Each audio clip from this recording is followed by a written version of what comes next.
ஆன்மீக சொந்தங்கள் அனைவருக்கும் வணக்கங்க. இன்றைக்கி நாம் நம்மளுடைய சேனலில் என்ன மாதிரியான முக்கியமான பல விஷயங்களெல்லாம் பார்க்க போகிறோம் அப்படின்னு பார்த்தீங்கன்னா, ஜூன் மாதம் 5ஆம் தேதி அன்று கிரக நிலைகளின் அமைப்பானது மாறுது.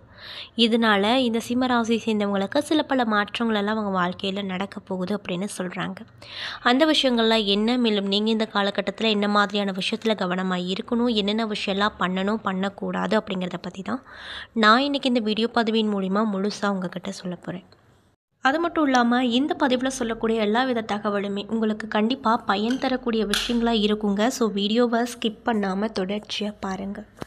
அது மட்டும் இல்லாமல் உங்களுக்கு சிவபெருமானை ரொம்ப ரொம்ப பிடிக்கும் அப்படின்னா இந்த வீடியோக்கு ஒரு லைக் பண்ணிவிட்டு நம்மளுடைய கமெண்ட் பாக்ஸில் ஓம் நமச்சிவாயா அப்படின்ற இந்த சக்தி வாய்ந்த மூலமந்திரத்தை மறக்காமல் பதிவிடுங்க.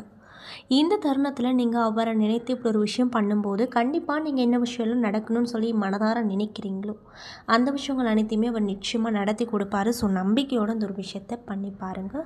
மேலும் இது போன்ற ஆன்மீகம் சம்மந்தப்பட்ட வீடியோஸ் எல்லாம் நீங்கள் முழுசாக பார்க்கணும் அப்படின்னு ஆசைப்பட்டால் நம்மளுடைய சேனலை மறக்காமல் சப்ஸ்கிரைப் பண்ணிவிட்டு கீழே இருக்கும் பெல்லைக்கானையும் மறக்காமல் கிளிக் பண்ணுங்கள்.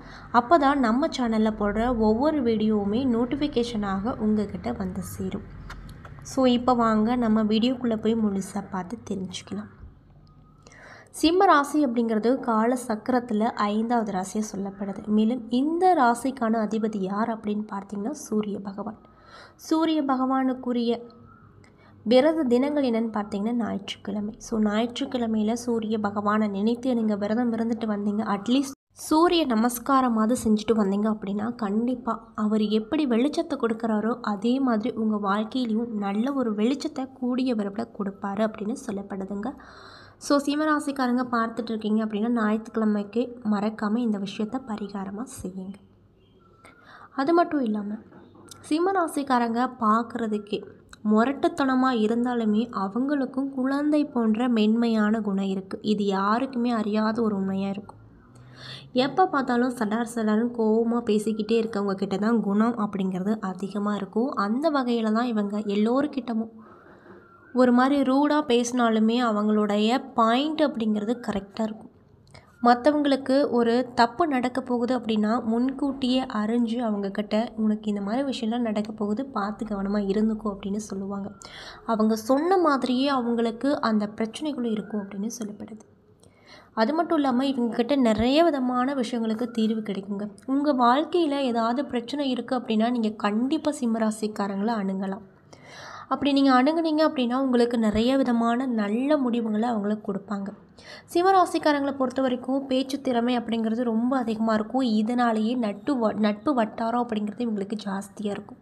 இவங்க எந்தெந்த இடத்துலலாம் இருக்காங்களோ அந்தந்த இடத்துல எப்பொழுதுமே சிரிப்பு அப்படிங்கிறது பூத்து குலுங்கும் அப்படின்னு சொல்லப்படுதுங்க.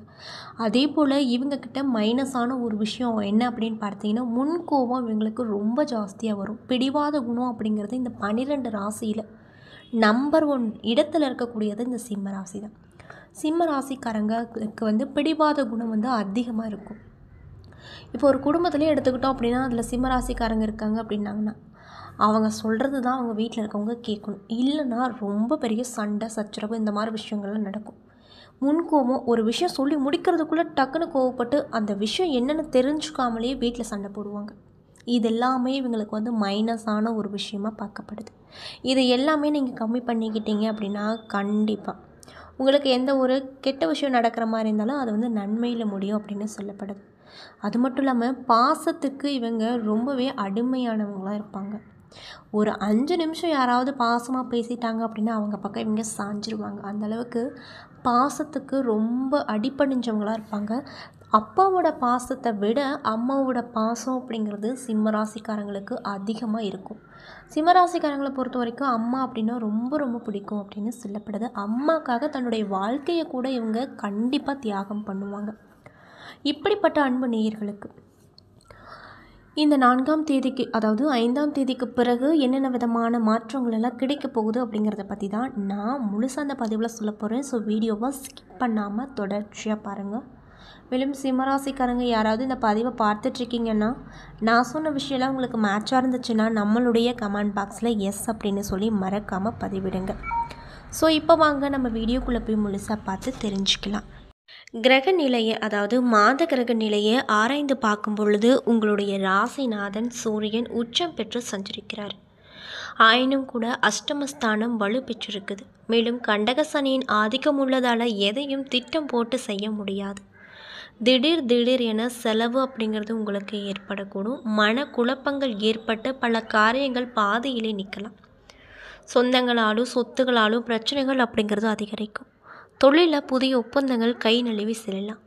ஆரோக்கிய தொல்லையும் மருத்துவ செலவுகளும் உண்டாகும். அது மட்டும் இல்லாமல் உங்களுடைய ராசிக்கு பஞ்சம அஷ்டாதிபதியாக விளங்கும் குரு பகவான் தொழில் ஸ்தானத்தில் பரிவர்த்தனை யோகம் பெறுவதால் தொழிலில் முன்னேற்றம் அப்படிங்கிறது திருப்தி தரக்கூடிய விஷயமா இருக்கக்கூடும். தொடக்கத்தில் அச்சுறுத்தலாக தோன்றிய செயல்கள் முடிவில் ஆதாயத்தை கொடுக்கும். எதையோ திட்டமிட்டு செய்தே வெற்றி பார்ப்பீங்க. இதுவரை முடிவடையாமல் விரக்தியில் ஏற்படுத்திய திருமண பேச்சுவார்த்தைகள் இப்பொழுது நல்ல முடிவாகும். மேலும் பொது வாழ்வில் இருக்கக்கூடியவங்களுக்கு மேலிடத்து ஆதரவோடு நல்ல பொறுப்புகள் கிடைக்கப்பெற்று ரொம்பவே சந்தோஷகரமாக காணப்படுவீங்க. அது மட்டும் இல்லாமல் கும்பராசியில் ராகுவும் சிம்ம ராசியில் கேதுவும் சஞ்சரிக்கிறாங்க. ஜென்ம கேதுவின் ஆதிக்கம் நடைபெறும் இந்த நேரத்தில் ஞான நிலை உங்களை தேடி வரும். அஞ்ஞானம் உங்களை விட்டு விலகும். வாழ்க்கையை இப்படித்தான் வாழ வேண்டும் அப்படின்னு நீங்கள் கற்றுக்குவீங்க. மேலும் சப்தமஸ்தானத்தில் ராகு சஞ்சரிப்பதால் வாழ்க்கை துணையோடு அடிக்கடி பிரச்சனை அமையும். மேலும் எதையும் விட்டு கொடுத்து செல்வது நல்லதுங்க. பாக பிரிவினை இழுப்பறியான நிலையில் இருந்தாலுமே திடீரென உடன்பிறப்புகளின் மனமாற்றத்தால் நல்ல முடிவு கிடைக்கும். சுப செலவு அதிகரிக்கும். சர்ப கிரக வழிபாட்டின் மூலமாக நல்ல சந்தர்ப்பங்கள் உங்களுக்கு தேடி வரும் அப்படின்னு சொல்லப்படுது. மேலும் மேச ராசிக்கு புதன் சென்றிருக்கார்.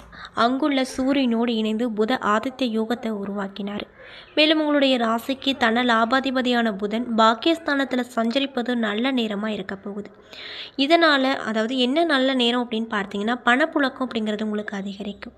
பணிபுரியும் இடத்துல பாராட்டும் புகழும் கிடைக்கும். மனக்கலக்கம் அகலும். மகிழ்ச்சியான தகவல் தினமும் வந்த வண்ணமாகவே இருக்கும் அப்படின்னு சொல்லப்படுது. மேலும் லாபஸ்தானத்திற்கு வரும் குருவாலையும் அதன் பார்வை பலத்தாலையும் மிகுந்த நன்மை அப்படிங்கிறது இந்த சிம்மராசிக்காரங்களுக்கு கிடைக்க போகுதுங்க. குறிப்பாக சகோதரர் ஒற்றுமை பலப்படும். அது மட்டும் இல்லாமல் உடன்பிறப்புகளின் இல்லங்களில் நடைபெறும் சுப காரியங்களை முன்னாடி நின்று நடத்தி வைப்பீங்க. உத்தியோகத்தில் உங்கள் திறமைக்குரிய அங்கீகாரம் கிடைக்கப்பெற்று மகிழ்ச்சிகரமாக காணப்படுவீங்க. மேலும் வீடு கட்டி குடியேறும் எண்ணம் நடக்கும். மாற்று கருத்தோருடைய மனம் மாறுங்க. பொது வாழ்வில் ஈடுபட்டிருக்கக்கூடிய சிம்மராசினியர்களுக்கு எதிர்பார்ப்புகள் அனைத்தும் நிறைவேறுவதில் எண்ணற்ற தடைகள் வரும். வியாபாரம் மற்றும் தொழில் செய்பவர்களுக்கு குறுக்கீடு காணப்படும். உத்தியோகத்தில் இருக்கக்கூடியவங்களுக்கு அதிகாரிகளின் கெடுபிடி அதிகரிக்கும். கலைஞர்களுக்கு அதிக முயற்சியின் பேரில் வாய்ப்புகள் கிடைக்கும். மாணவ மற்றும் மாணவிகளுக்கு மறதி அப்படிங்கிறது அதிகரிக்குங்க. மேலும் பெண்களுக்கு குடும்ப சுமை கூடும். கொடுக்கல் வாங்குதலில் மந்த நிலை அப்படிங்கிறது உருவாகும் அப்படின்னு சொல்லப்படுதுங்க. என்ன நண்பர்களே, இந்த பதிவின் மூலியமாக நம்ம சிம்ம ராசியை சேர்ந்தவங்களுக்கு இந்த காலகட்டம் என்னென்ன விதமான மாற்றத்தை தரக்கூடிய காலகட்டமாக இருக்க போகுது. மேலும் நீங்கள் இந்த காலகட்டத்தில் என்ன மாதிரியான விஷயங்கள் செய்யணும், என்னென்ன விஷயங்கள்லாம் செய்யக்கூடாது, ஏதாவது கெட்ட விஷயம் நடக்கிற மாதிரி இருந்தால் அதை தடுக்கிறதுக்கு என்ன மாதிரியான விஷயங்களை நீங்கள் எளிய முறையில் பரிகாரங்கள் மாதிரி பண்ணணும் அப்படிங்கிறத பற்றியும் நான் இன்றைக்கி இந்த வீடியோ பதிவின் மூலிமா முழுசாக உங்கள்கிட்ட ஷேர் பண்ணியிருப்பேன். இந்த பதிவில் சொல்லியிருக்கக்கூடிய எல்லா வித தகவலுமே கண்டிப்பாக சிம்ம ராசியை சேர்ந்தவங்களுக்கு ரொம்பவே பயன் தரக்கூடிய விஷயங்களாக இருந்திருக்கும். ஸோ வீடியோ பிடிச்சிருந்தால் லைக் பண்ணுங்கள், ஷேர் பண்ணுங்கள். அது மட்டும் இல்லாமல் இது போன்ற ஆன்மீகம் சம்மந்தப்பட்ட வீடியோக்களெல்லாம் நீங்கள் பார்க்கணும் அப்படின்னு நினச்சா நம்மளுடைய சேனலை மறக்காமல் சப்ஸ்கிரைப் பண்ணிவிட்டு கீழே இருக்கும் பெல் ஐக்கானையும் மறக்காமல் கிளிக் பண்ணுங்கள். அப்போ தான் நம்ம சேனலில் போடுற ஒவ்வொரு வீடியோவுமே நோட்டிஃபிகேஷனாக உங்கள்கிட்ட வந்து சேருங்க. அது மட்டும் இல்லாமல் சிம்ம ராசிக்கான ராசி அதிபதி சூரிய பகவான். ஸோ ஞாயிற்றுக்கிழமை தோறும் சூரிய பகவானை மனதார நினைத்து விரதம் இருந்து வாங்க. கண்டிப்பாக அவர் எப்படி வெளிச்சத்தை கொடுக்குறாரோ அதே போல் உங்கள் வாழ்க்கையிலையும் நல்ல ஒரு வெளிச்சத்தை கொடுப்பாரு. ஸோ நம்பிக்கையோடு இந்த ஒரு விஷயத்த பரிகாரமாக செஞ்சுட்டு வாங்க. மேலும் உங்களுக்கு யாராவது சிம்ம ராசிக்காரங்க தெரியும்னா அவங்களுக்கும் இந்த வீடியோவை ஷேர் பண்ணிவிடுங்க, பரிகாரத்தையும் ஷேர் பண்ணிவிடுங்க, அவங்களும் பலன் பெறட்டும்.